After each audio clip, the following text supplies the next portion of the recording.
Hello, welcome to my channel ব্যাপার education and admission suggestion centre. আজকে তোমাদের সঙ্গে আমি মূলত ডিসকাস করব জলপাইগুড়ি ল কলেজ সম্পর্কে, তাদের এডমিশনের মেরিট লিস্ট নিয়ে। তো তোমরা যদি দেখো এখন জলপাইগুড়ি ল কলেজের ওয়েবসাইটে, তো তোমরা দেখতে পারবে এখনো থার্ড প্রফেশনাল মেরিট লিস্ট এসেছে, কিন্তু ফোর্থ মেরিট লিস্ট আসলে তোমাদের কাজের চান্স আছে। আর আজকে পাবলিশ হওয়ার কথা, তো দেখো তোমরা কার কার নাম আসতে পারে ফোর্থ মেরিট লিস্টে এবং কতগুলো সিট ফাঁকা আছে। তোমাদের প্রথমে আমি জানাচ্ছি জেনারেলের যেটা, সেখানে যদি তোমাদেরকে আমি দেখাই, তাহলে তোমরা দেখতে পাবে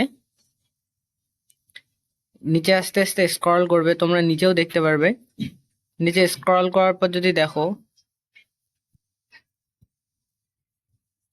3 তারিখের যদি এডমিশনটা দেখো, লাস্ট যেটা ছিল, দেখো এখান থেকে যদি তোমাদেরকে আমি দেখাই 3 তারিখে প্রিয়া দাস এসসি ক্যান্ডিডেট 87.25-এ তার নাম এসেছে, কিন্তু সে এডমিশন নেয়নি, ক্রস চিহ্ন আছে। এখন যদি তোমাকে আমি দেখাই মেজবা বিন বানু, ঠিক আছে, এ হচ্ছে এই রিসেন্ট যেটা 1 থেকে 3 তারিখের মধ্যে এডমিশন নেওয়ার কথা ছিল, সে জেনারেল ক্যান্ডিডেট 87.25, সে এডমিশন নেয়নি। তারপর জাকির জাকি জাকিয়া খাতুন, যদি নাম দেখো তাহলে 87.25, সে হচ্ছে ওবিসি এ।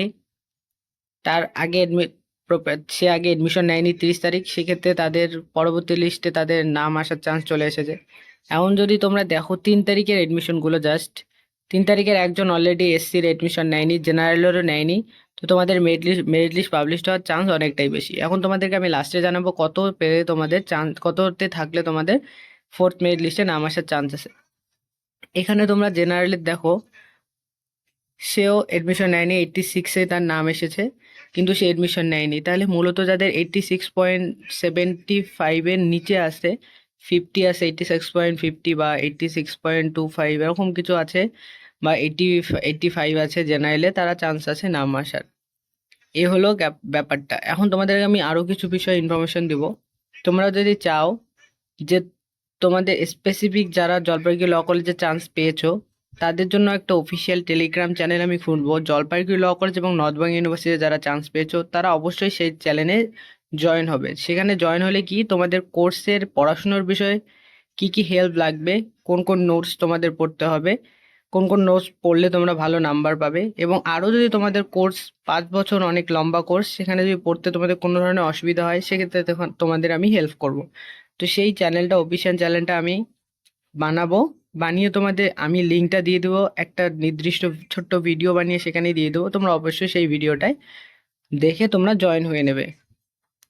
আর যারা বই কিনবে ভাবছো, বইয়ের বিষয়ে ইনফরমেশন লাগবে, তো অবশ্যই তারা কমেন্ট করবে, আমি বই রিলেটেড ইনফরমেশন দিয়ে দেবো তোমাদের, কোথায় কিনবে, কত কম দামে কিনতে পারবে, মানে অনেক তো দাম হয় বইয়ের, তো কত ছাড়ে তোমরা কিনতে পারবে, কত পার্সেন্টেজ ভালো, বইগুলো কোন কোন কোম্পানির ভালো বই আছে, কোন কোন রাইটার ভালো আছে, অবশ্যই কলেজ থেকে তোমাদের প্রেফার করবে। তাছাড়াও তোমাদের ভালো মার্কস আনার জন্য কি কি বই পড়তে পারো, সেসব আমি তোমাদেরকে জানাবো। তোমরা তাহলে বুঝতে পারলে এতটুকুই যে জেনারেলের মেরিট লিস্ট পাবলিশ হচ্ছে। এখন তোমাদের আমি মূলত জানাবো অনার্সের মেরিট লিস্ট পাবলিশ হওয়ার বিষয়ে। এরপরে তোমাদের আমি আরও একটা বিষয় বলছি, যারা তোমরা বালুরঘাট ল কলেজে অ্যাপ্লাই করেছো, অবশ্যই তোমরা কমেন্ট করবে, কারণ বালুরঘাট ল কলেজের মেরিট লিস্ট কিছুদিনের মধ্যে পাবলিশ হবে। তার আগে তোমাদের আমি কিছু গুরুত্বপূর্ণ ইনফরমেশন দেবো। আজ রাতের মধ্যে তোমাদের 8টার আগেই বালুরঘাট ল কলেজের সেই গুরুত্বপূর্ণ ইনফরমেটিভ ভিডিওটা আমি পাবলিশ করে দেবো। তো তোমরা যারা ইন্টারেস্টেড ছিলে বালুরঘাট ল কলেজে এডমিশন নেওয়ার জন্য, যারা অ্যাপ্লাই করেছো, অবশ্যই কমেন্ট করবে কত পার্সেন্টেজ আসে এবং কি। দেখো, যদি তোমাদেরকে আমি অনার্সের বলি, তাহলে অনার্সের দেখো এডমিশন 3 তারিখে অলরেডি একজন নেয়নি এসসি ক্যান্ডিডেটের, মোনালিসা বর্মন, 90%-এ তার নাম এসেছিল, সে এডমিশন নেয়নি, তো সেক্ষেত্রে তার সিটটা ফাঁকা আছে। অবশ্যই তাহলে অনার্সের ক্ষেত্রেও একজনের এডমিশন হলেও তাদের পরবর্তী লিস্টটা পাবলিশড হবে, ঠিক আছে। দেখো জেনারেলে 90%-এ যার নাম আছে সেও এডমিশন নেবে। তারপর এভাবে যদি স্ক্রল করো, তাহলে দেখো আবারও জেনারেলের এডমিশন নেয়নি, আবারও এডমিশন নেয়নি। তো আপাতত তোমরা দেখলে 5জনের জেনারেলের ফাঁকা, 3জনের জেনারেল ফাঁকা, ওবিসি 2জন ফাঁকা, এসসি 2জন ফাঁকা, এসসি 3জন ফাঁকা হলো। তারপর ওবিসি বি একজন হলো, তারপর এসসির আরও ফাঁকা হলো, ঠিক আছে। তো লাস্ট যদি তোমরা দেখতে পারো এসসি 89-এ চলে এসেছো, যাদের 88 একজন কমেন্ট করেছো আমাকে এবং হোয়াটসঅ্যাপে মেসেজ করেছিল 88-এ তার নাম আসবে কিনা, তাহলে আসার চান্স অনেক বেশি। তো এই হচ্ছে তোমাদের অনার্সের বিষয় ইনফরমেটিভ। দেখো তুমি যত স্ক্রল করছো অনেকেই এডমিশন নেয়নি, ওবিসি বির ক্ষেত্রে 88-এ চলে এসেছে অলরেডি। এরপরে তোমরা অবশ্যই যাদের 88 আছে, তারপর 87 আছে, তাদের চান্স চলে আসবে, কোনো প্রবলেম নেই। এই হচ্ছে তোমাদের জলপাইগুড়ি ল কলেজের 4th মেরিট লিস্ট পাবলিশডের বিষয়ে কিছু ইনফরমেশন। এখন যদি তোমাদের আমি বলি, তোমরা যারা নর্থ বেঙ্গল ইউনিভার্সিটিতে অ্যাপ্লাই করেছো, তোমরা অবশ্যই জানার জন্য ইন্টারেস্টেড থাকো নর্থ বেঙ্গল ইউনিভার্সিটির বিষয়ে। তো নর্থ বেঙ্গল ইউনিভার্সিটির বিষয়ে আমি স্পেসিফিক ভিডিও বানিয়ে দেব, সেটা তোমরা আজ সন্ধ্যার মধ্যে দেখতে পারবে। তো সন্ধ্যার মধ্যে কোন কোন ভিডিও দেখতে পারবে, নর্থ বেঙ্গল ইউনিভার্সিটি রিলেটেড যারা ভিডিও দেখতে চাও, তাদের পরবর্তী মেরিট লিস্ট পাবলিশ হবে কিনা তারা অবশ্যই কমেন্ট করবে, সন্ধ্যার মধ্যে তাদের ভিডিও চলে আসবে।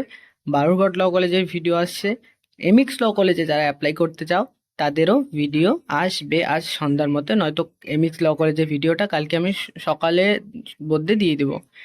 এই হচ্ছে তোমাদের আজকের ভিডিওর ইনফরমেশন, পরবর্তীতে কী কী পাবলিশ করব। থ্যাংক ইউ ফর ওয়াচিং, দেখা হচ্ছে তোমাদের সঙ্গে পরবর্তী কোনো ভিডিও সেশনে।